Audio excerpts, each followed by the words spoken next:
I'm back. Here are my iconic locked up RC wheels. 2.2s. I want to give a shout out to the guys at Locked Up RC for all the tech support and all the questions I had about making sure these would fit. Now, I probably should have went with a wider spacer, which I'm going to end up doing. I got the .185, and you can tell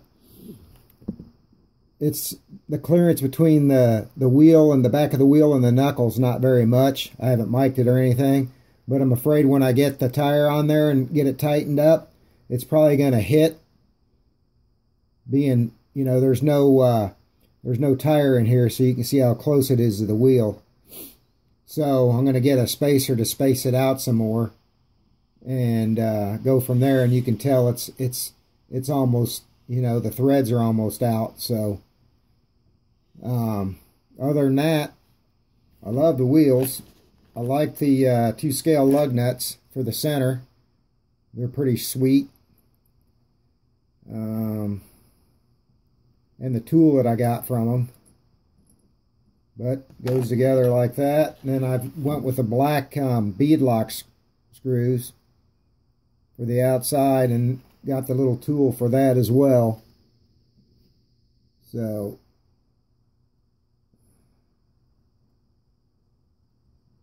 there we go.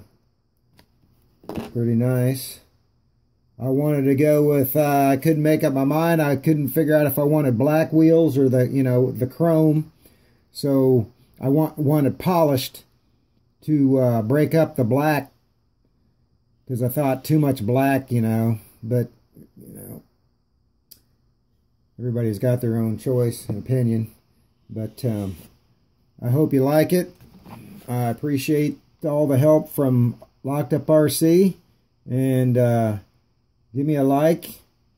Now we just got to wait for Traxxas to come out with that lift kit for the 2.2 wheels and tires.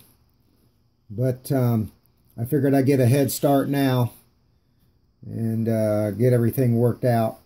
But anyway, I hope you enjoy the video, and sorry about all the mess. Thank you.